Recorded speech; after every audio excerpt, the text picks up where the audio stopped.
The Ancestral Trail. Book 21, Stridor, Lord of the Snowy Mountains. First published 1993 by Marshall Cavendish. Based on a story by Frank Graves. On through the snow the trio battled, barely able to see in front of them.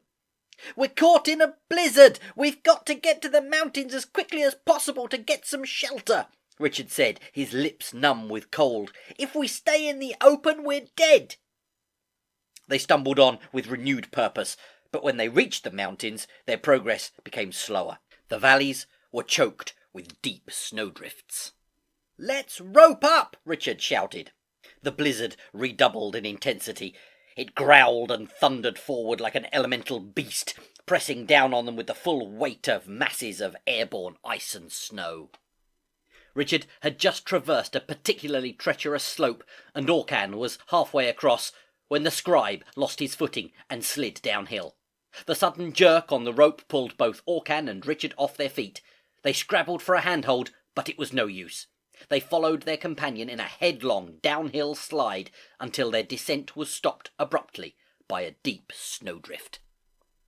"Oh, ouch!" Melek groaned as first Orcan, then Richard landed on top of him. "There's no point in carrying on in these conditions," Orcan said. "We'd better wait here for things to improve. Let's look for some shelter." The others looked doubtful as Orcan strode around the snowdrift. The snow had piled onto a large boulder, and behind it a crack split the mountainside. The three scrambled in out of the storm and found themselves in a narrow passage. Without hesitation, Orcan led the way into the mountain. The stone corridor opened out onto a stark, jagged dome. The walls and floor of the cave shone under a thick coat of ice, and Melek noticed with a shudder several partly devoured carcasses had been left lying around on natural stone shelves. "Whew! Let's have a look at the Book of Prophecies while we wait for the storm to die down," Richard said. "Then we must press on." Melek unstrapped the book and read out the mysterious lines. "Tread lightly on the rocky heights, a sudden fall, a triple plight. An evil comes, an evil goes, buried under sliding snows.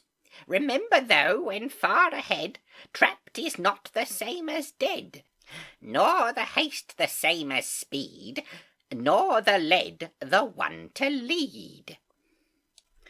The triple plight is clear enough, Richard said, but I can't make sense of the last three lines. It's a warning of some kind, though. Melek shrugged and shouldered the book again.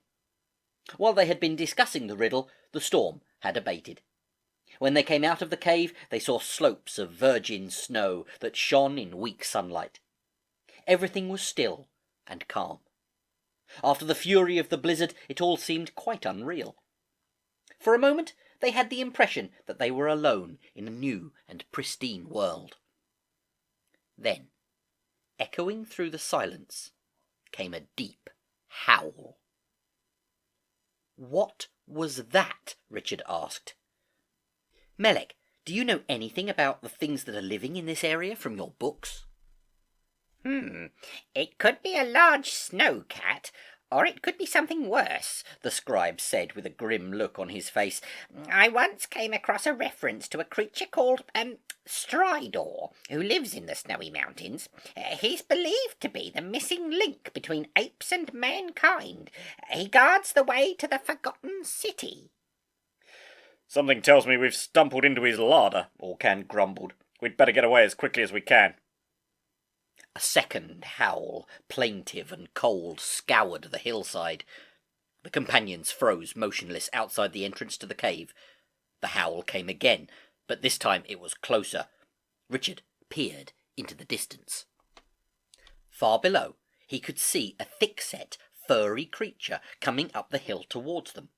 It was round-bodied, with long arms and powerful legs, all covered in a furze of straight brown hair. A large deer was slung across its powerful shoulders. As it approached, Richard saw that the creature's face was strikingly human, rubbery and wrinkled into dark, clean-edged segments. Now and then the creature stopped and sniffed the air, his gaping nostrils quivering as they pointed in Richard's direction. "I think Melek might be right," Richard said. "This must be Stridor. We've got to get away from here." The three hurled themselves forward without hesitation. The new snow was deep and sticky. The three floundered waist-deep in drifts, freeing themselves only to find their legs encased in heavy white gaiters. Stridor, on the other hand, was in his element, and his furry legs moved through the snow with ease. Richard's main aim had been to get height. If they headed downhill, Stridor would have caught them easily. Now, the new fall of snow had changed the landscape, creating cliffs and overhangs that had not been there before, and had been invisible from below. Richard fumbled in his pocket and drew out the Pathfinder. The glassy surface caught the pale sunlight, and before he could point it anywhere, Stridor was upon him. With a terrible grunt, the creature seized the instrument and gazed at his prize in fascination. Richard flew into action. This was no time for fear or calculations. Without the Pathfinder, they would never find their way out of the mountains. He took out Jarut's dagger and rolled over in the snow until he was within striking distance of the mountain creature. Stridor gave a fierce howl as the blade sank deep into his foot, and the Pathfinder flew into the air. In the same instant as Richard caught the instrument, Stridor sprang up in pain, his cry echoing back and forth until the mountains rang like a tuning fork. The sound rose and fell until it touched a frequency that was familiar to the fragile precipice. The uppermost lip began to crumble, and in one pelting rush the whole mountain slumped into an avalanche. Richard, Orcan, and Melek were swept off their feet by the snow. Even Stridor was bowled over as boulders and trees hurled past at colossal speed. The three were carried helplessly to the bottom of the mountain. When the avalanche had finally run its course, they were buried under an untold depth of snow. Richard found himself in what seemed to be a freezing coffin. He clawed frantically at snow in front of his face and dug his way in the direction he hoped was up. The snow was loosely packed, and soon he was in the open, gasping for air in his clogged nostrils and mouth. To his right he saw a shoe lying on the ground. He gave it a tug and found it was attached to Melek's leg. After a while he managed to uncover the spluttering scribe, who had been buried upside down. There was no sign of Orcan anywhere. Richard and Melek scanned the landscape in vain for signs of movement. "Watch out!" Melek cried suddenly. A sword had lanced up through the snow, narrowly missing Richard's foot. He stepped hastily to one side and watched as Orcan cut his way to freedom. "Rub your faces," Richard muttered through chattering teeth. "We must get our circulation going." Their hands and faces were almost blue. "We'd better get going again," Orcan said after a while. "But which way should we head?" "That way," Richard replied, checking the Pathfinder. There, beyond the snowy mountains, the three could just see the ochre slabs of lower, more hospitable hills. Stridor must have been buried in the avalanche, but he might have survived, Richard said. If he has, we must pray that he won't leave his mountain home. The companions fell into line and made their way towards the valley. They remained alert, ready to run if they heard or saw anything that suggested Stridor might be on their trail once again. None of them felt safe until they reached the end of the valley. Then below them they saw the browns and yellows of a world that was not immersed in perpetual winter. Beyond the snowy mountains lay a series of jagged hills. Here and there small fields had been carved out of the hillsides. Clumps of yellowing pasture intruded on the woodland. In one place they could see a bridge that had once spanned a precipitous mountain river. Further along, clustering below several small hills, the trio thought they could make out neat outlines of many buildings. They trudged down the slopes, crossed the snow line, and entered the pastures they had glimpsed from above.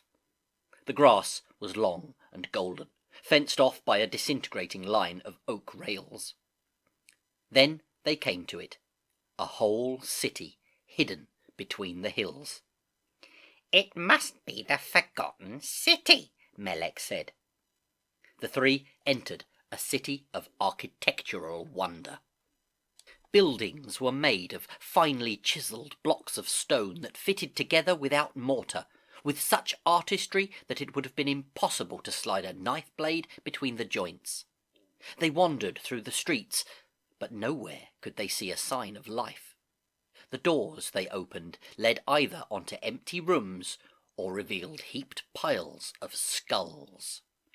Richard had the feeling that death underlay all. It was easy to see how the city had fallen to the evil one. It had no outer walls, suggesting that its inhabitants had been peaceable people, with no fear of attack. The streets were wide, the buildings large, windowed and open-faced. This had once been a very welcoming place. "There's nothing for us here," Richard said after a while. "I'll check the Pathfinder again." The instrument glowed gold when Richard pointed it at one of the peaks that rose high above the city. "There's a pod somewhere up there," Richard said, dreading the thought of another hard trek. As they started to climb, the three felt mounting apprehension. In the pasture lay the skeletons of cattle, their desiccated hides stretched tight over white bones. The evil one's influence extended even to this remote spot. Then the fields that surrounded the city gave way to slides of shale, studded with the occasional wind-blasted tree. The air became thinner, the sun harsher, and soon the three companions were feeling exhausted. They had almost reached the top when they heard a howl. It came to them from a distance, but was nevertheless recognizable as Stridor's angry call. The three turned around. Far away they saw a figure coming down the snowy heights they had left earlier. The forgotten city's guardian had survived the avalanche. "Trapped is not the same as dead," Richard muttered.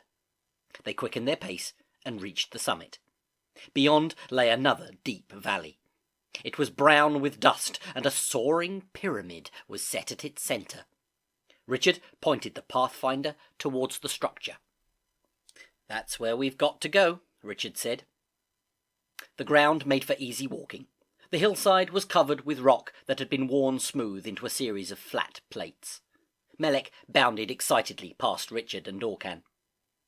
"No!" Richard shouted, remembering the last line of the verse. "Stop! Don't go any further!" It was too late. Melek landed with a thump on a slab of rock. There came a rumble from underground, and then the rock tilted forward at the command of some hidden mechanism. Where there had been a comfortable slope, there was now a jumbled slide. Melek gave a cry of surprise, then lost his footing. Richard and Orcan could only watch as their companion plummeted out of sight.